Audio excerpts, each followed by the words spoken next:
Hey guys, today I'm going to share with you how you can stop running out of propane in the middle of the night. And it's with this little thing right here.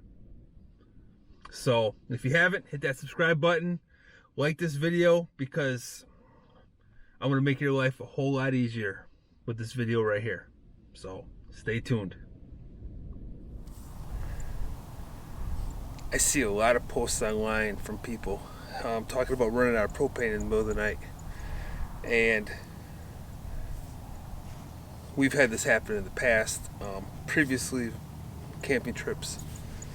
So when I learned about these propane tank sensors, I bought them immediately. They're not that expensive, and the peace of mind knowing I'll never run out of propane in the middle of the night is worth the less than $100 cost.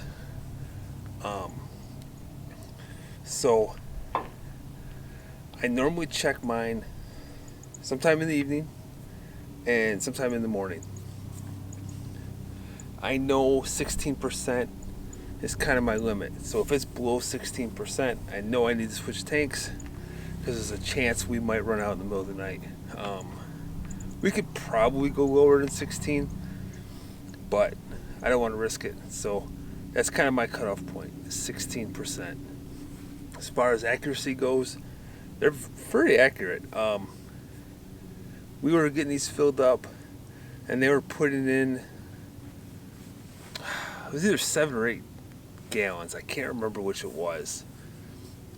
Every time when we'd run them empty. And when we got the sensors put on, the sensor said we were at like 1 or 2%, and it was either 6 or 7 gallons. It's like 1 gallon less than when they're empty. So that's a pretty good read in my opinion. Keep in mind, when they fill propane, they're not supposed to fill them all the way. So when you put your sensors back on, it might say 90%. That's because they're only supposed to fill the tanks to a certain amount to allow for expansion.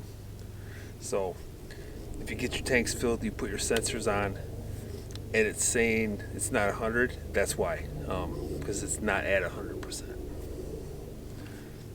As far as setting these sensors up, super easy.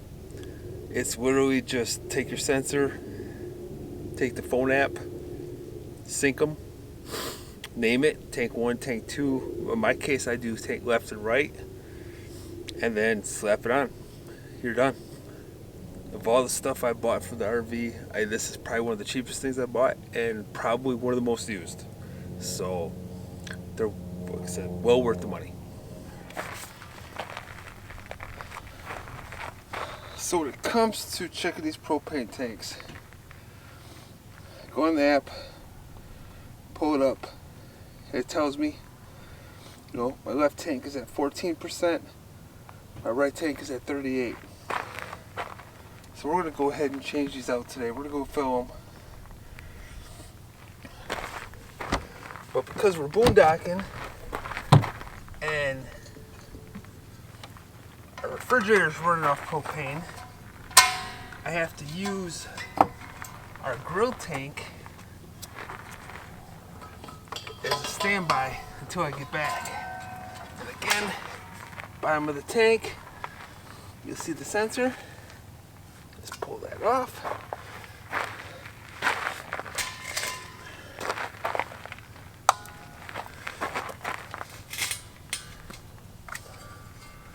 Put on a temporary.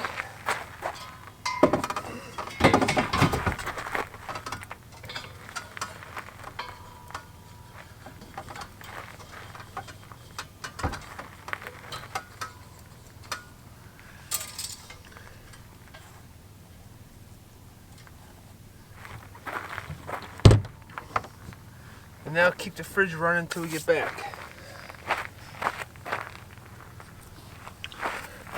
But this is all the sensors are.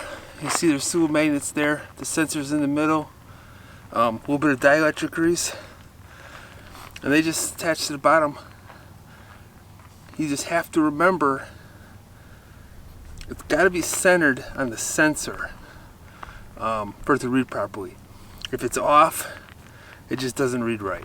So it's It's real important to make sure when you put it under the bottom of the tank, it is centered. Now, when I bought this kit, the kit comes with these little aluminum clips here. They're designed to go on the bottom of the tanks. But the reviews on those are horrible. So I went ahead and I upgraded to the rubber rings you see on my tanks now. And that was a good upgrade. Those rubber rings work a lot better than these clips would have.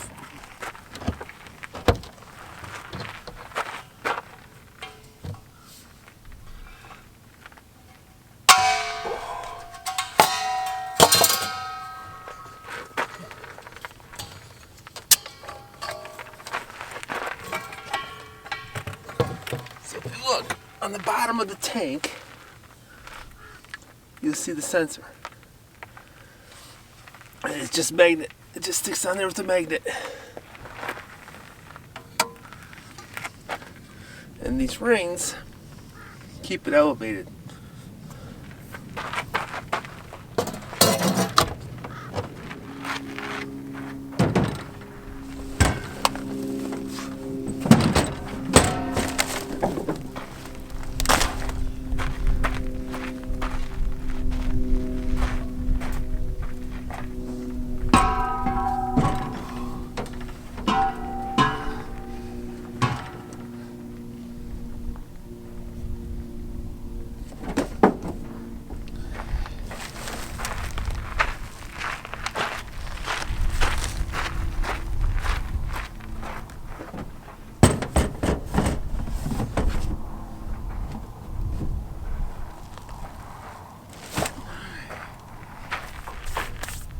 So besides getting propane, I got some trash to throw away. And I gotta fill up a gas can for the generator as well.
If you watched my boondocking video, you would have seen where I talk about getting water at the nearest possible point, not waiting until you get close to your destination.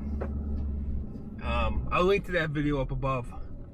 But same rules apply for propane.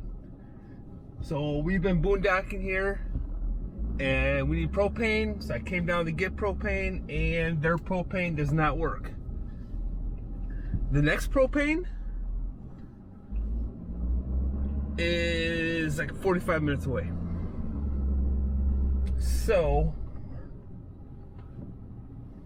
we are not going to be getting propane for a little bit. Good news is we still have, I think, like 36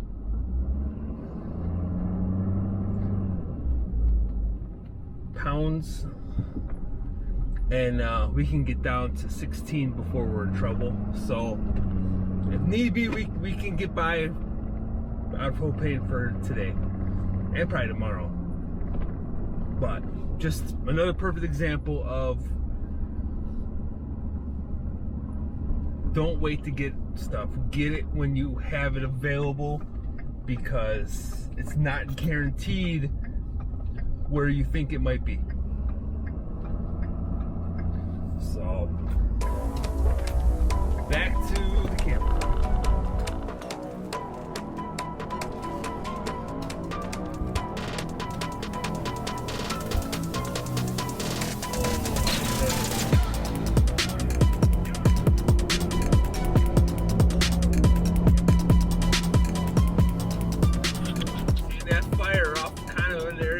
Boondocking makes me a little nervous.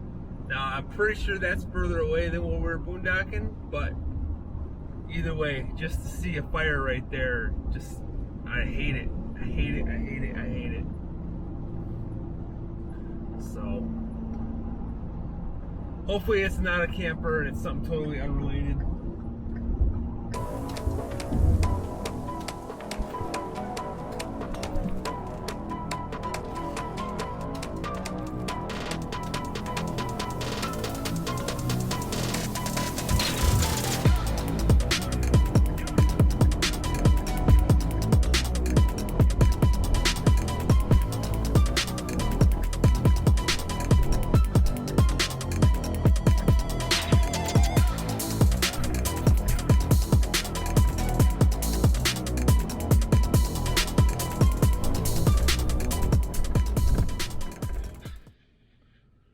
Good morning.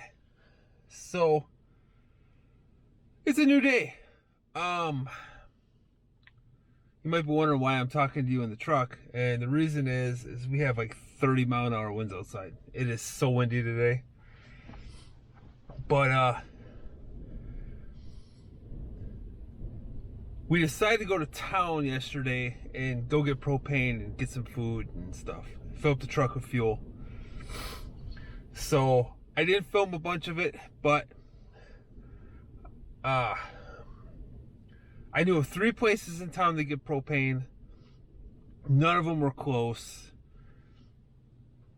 Annabelle came up with the idea of calling the Tractor Supply, and they actually sold propane, and they were not on the list of places.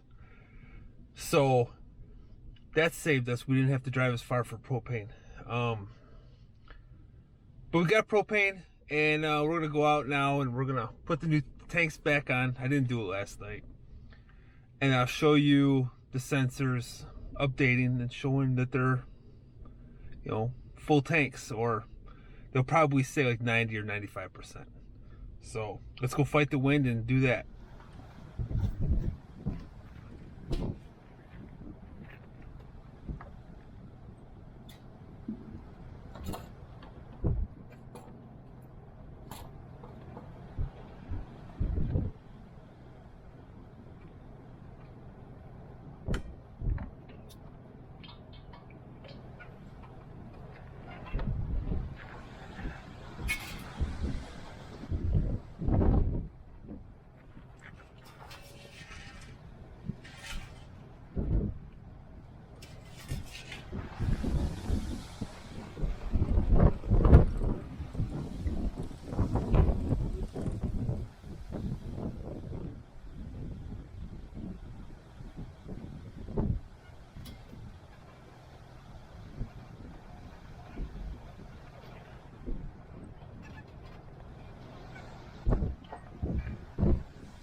Grab the app.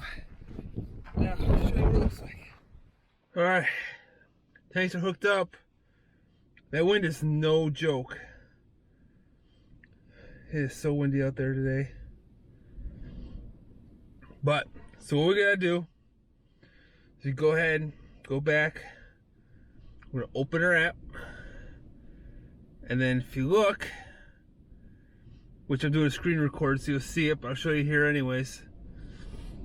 It's saying our left tank is at 96%, our right tank is at 99%. So we got 2 full tanks, and that'll get us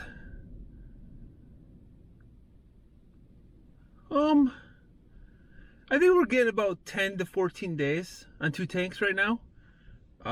Thankfully it's warm enough where we don't have to run the heat a lot. We don't even turn it on until we go to bed at night, and we turn it off first thing in the morning. And it only kicks on a few times throughout the night. It doesn't kick on very often. And then you know, obviously cooking and the refrigerator. But we're leaving here in 2 days, and we're actually going to a campground where we'll have power.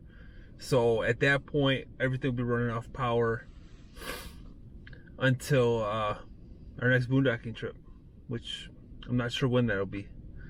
But all right, guys. So down below there'll be a link so you can order these tank sensors.